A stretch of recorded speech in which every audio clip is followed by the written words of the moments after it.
What if I told you the cover athlete of Madden 12 wasn't a Pro Bowler and barely lasted in the NFL after that? At one point, Peyton Hillis was the hottest name in football, a bruising, unstoppable force who came out of nowhere to dominate defenses. But just a year later, it was all gone. So how did a 7th round pick become a household name overnight and then disappear just as fast? To understand the rise and fall of the NFL's greatest one-year wonder, we have to go back to Conway, Arkansas, where Hillis first made a name for himself. By his senior year of high school, he was a top recruit, and big-time programs like Alabama, Florida, and Oklahoma all came calling. But Hillis chose to stay close to home and committed to the University of Arkansas. When Hillis arrived at Arkansas, he quickly carved out a role, but not as the feature back. That spotlight belonged to Darren McFadden and Felix Jones. McFadden led the nation in rushing in 2006 and 2007, earning back-to-back Heisman finalist honors. And Felix Jones, even as the backup, he still topped 1,000 yards both years,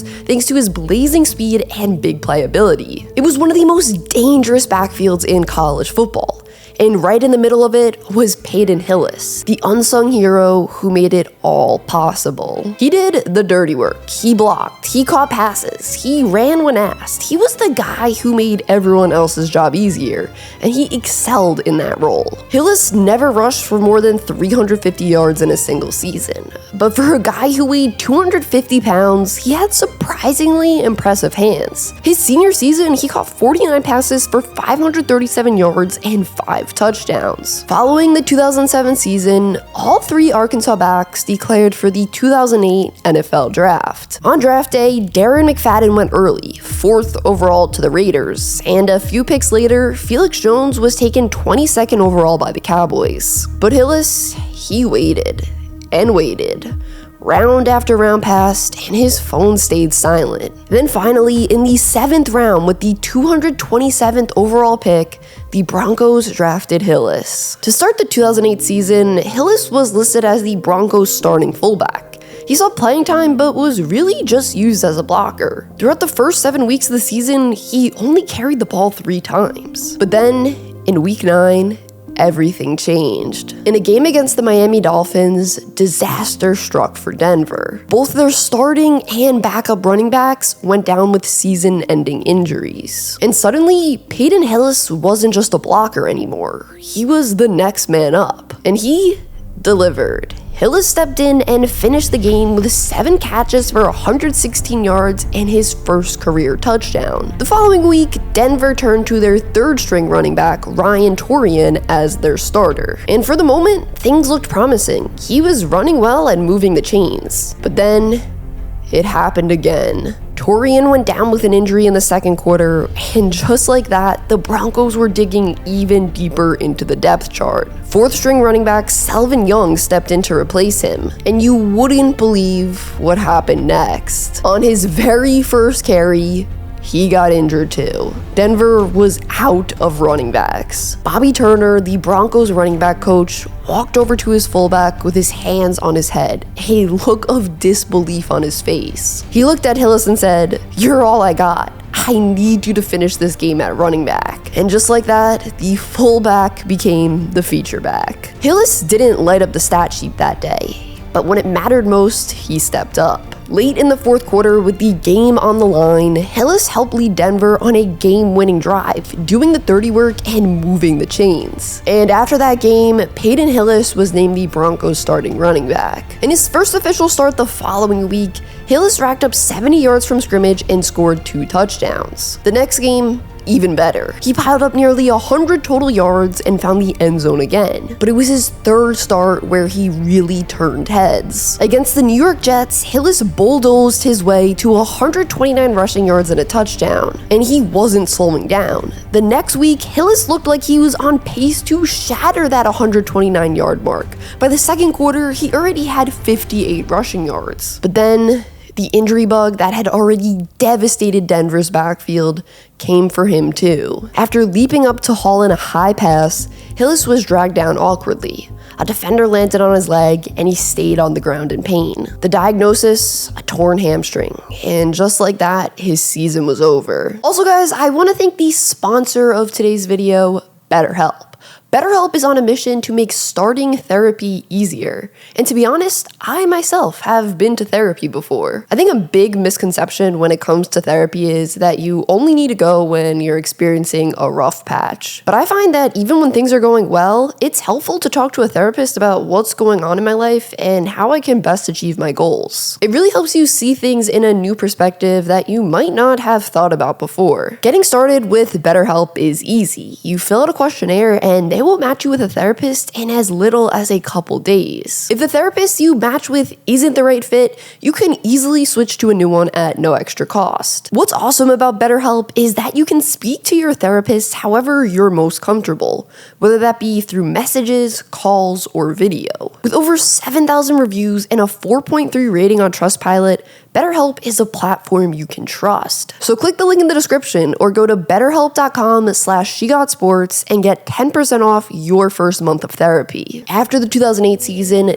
Denver made a major change, firing longtime head coach Mike Shanahan and bringing in Josh McDaniels to take over. And despite the flashes Hillis had shown the year prior, he wasn't in the new regime's plans. McDaniels wanted his own guys. So in the first round of the 2009 NFL Draft, Denver selected running back Knowshon Moreno 12th overall. From that moment on, Hillis was pushed to the background. He barely saw the field in 2009, finishing the season with just 13 carries for 53 yards. It looked like his shot had came and gone. But then a trade came. One that would send Hillis to a new team and give him a second chance. In the spring of 2010, the Broncos traded Hillis in a 6th-round pick to the Browns for quarterback Brady Quinn. Cleveland's head coach Eric Mangini loved the way Peyton Hillis played. So when he arrived in Cleveland, Mangini decided he wanted him to play running back instead of fullback. And by week 3, Hillis was officially named the starter. His first test, only one of the best defenses in football, the Baltimore Ravens. And this wasn't just any defense. The previous season, the Ravens allowed just 3.4 yards per carry, the lowest in the NFL. But none of that mattered to Hillis. He ran right through them. Against a defense loaded with Pro Bowlers, Hillis rushed 22 times for 144 yards and a touchdown, averaging a whopping 6.5 yards per carry. Baltimore's linebacker Ray Lewis, one of the greatest linebackers in the history of the game, said Peyton Hillis was the hardest guy he ever had to tackle. And he wasn't just punishing defenders on the ground. He also caught 7 passes for 36 additional yards, carving up Baltimore through the air too. And then just 1 week later, he did it again. Hillis followed up his breakout performance by rushing for 102 yards against the Cincinnati Bengals,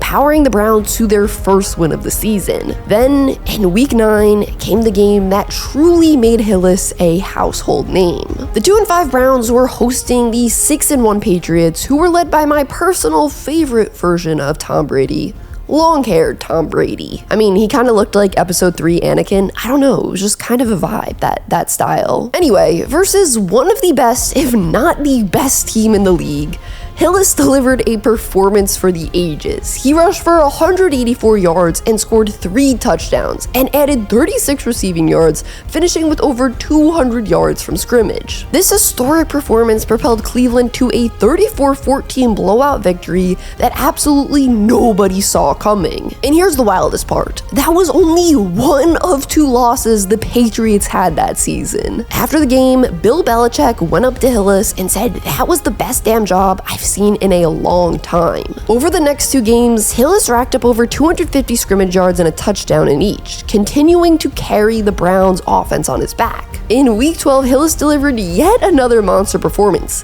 this time against the Panthers. He rushed for 131 yards and 3 touchdowns, powering the Browns to just their 3rd win of the season. And he didn't just dominate that game on the ground.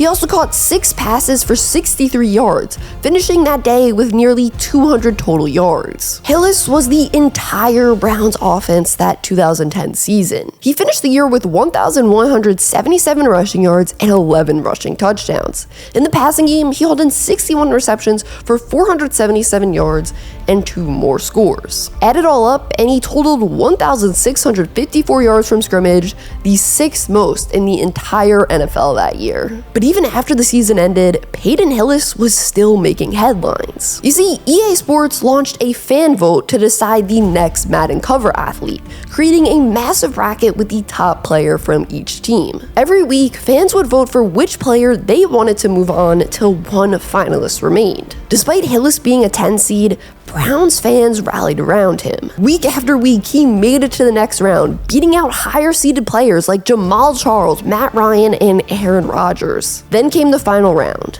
Peyton Hillis versus Michael Vick. And somehow, Hillis won in a landslide. He captured 66% of the vote and was officially named the Madden 12 cover athlete. And the Madden cover shoot wasn't just a photo shoot. It was a full-blown spectacle. EA Sports set up a massive stage right in the heart of Times Square, and thousands of fans packed in to watch. Hillis stood under the bright lights in full uniform posing for the cameras. For a moment, it felt like he had taken over the football world, but then it all came crashing down. After his breakout season in 2010, Hillis wanted to get paid. With only 1 year left on his rookie deal, he pushed for a contract extension before the start of the 2011 season. Negotiations began between Hillis's agent and the Browns, but they hit a wall. Cleveland wasn't willing to offer the amount of guaranteed money Hillis was looking for. So as the 2011 season kicked off, Hillis was playing without a new deal and a growing sense of frustration. Through the first 2 weeks, he looked solid, averaging 100 yards from scrimmage per game. But then came the moment that started to change the narrative. Ahead of the Browns' third game, Hillis came down with strep throat. Not ideal, but what caught everyone off guard was his decision to sit out, because his agent told him to do so. That move raised eyebrows across the league. Some of his teammates, fans, and members of the media questioned whether the illness was really the issue or if it was about the contract dispute boiling under the surface. Hillis returned the following week, but the distractions weren't over. 2 weeks later, he was sidelined again, this time with a hamstring injury that would keep him out 5 straight games. And once again, the people started to question everything. Was the injury legit, or was Hillis using it as a way to sit out amid the contract drama? Then came the breaking point. Hillis missed a scheduled treatment because he left town to get married in Arkansas. That decision didn't sit well with teammates, and only fueled the drama that he was more focused on his contract than playing football. In the end, Hillis appeared in just 10 games that season, finishing with 587 rushing yards and 3 touchdowns. It was a dramatic fall from grace. After the season ended, Hillis hit free agency, but publicly stated that he wanted to stay in Cleveland. But the Browns had seen enough. They didn't offer him a new contract. Just 1 year after being the face of the franchise and the cover of Madden, Hillis was let go without a second thought. And then the truth started to come out. A year later, All-Pro offensive lineman Joe Thomas, one of Hillis's former teammates, opened up about what had really been going on behind the scenes, saying, quote, "He was everything people knew about him. Hardworking, blue-collar, tough, would do anything for anybody on the team. All he cared about was winning, and then, all of a sudden the next year, all he cared about was trying to get his new contract. It was a terrible distraction. He crippled our offense. We were struggling to find anybody who could carry the ball after all the injuries we had. To have Peyton going through a contract dispute and basically refusing to play, it was a big distraction." With the Browns choosing to let him walk, Hillis signed a 1-year, $3 million deal with the Kansas City Chiefs. But this time, he wasn't brought in to be the guy. The Chiefs already had Jamal Charles, one of the top running backs in the league, firmly entrenched as the starter. Hillis was brought in as a backup, a change of pace, short yardage option, and his role reflected that. In 2012, he totaled just 85 carries for 309 yards and 1 touchdown, a far cry from the dominance he had shown just 2 seasons earlier. The following year, he signed with the Buccaneers, but was cut before the start of the regular season. Then, in October, the Giants signed him. He played in New York for 2 seasons as a 3rd/4th string back that didn't see the field much. After being released by the Giants in 2015, Hillis retired, ending one of the most bizarre careers in NFL history. trajectory. I honestly kind of feel bad for Peyton Hillis, because what Joe Thomas said made it seem like he was a great teammate, a hard worker, would do anything for his team. But then when he got a new agent and it was time for him to start talking about the new contract, the agent did not give him good advice. The agent was giving him bad advice, telling him to sit out, and Hillis kind of listened to that. Who knows what would have happened if he actually didn't worry about that contract that year and just played like he had the year prior. If you enjoyed this video, you guys will definitely enjoy this video about how the NFL's best wide receiver, a guy who literally led the league in all receiving categories, just disappeared right after.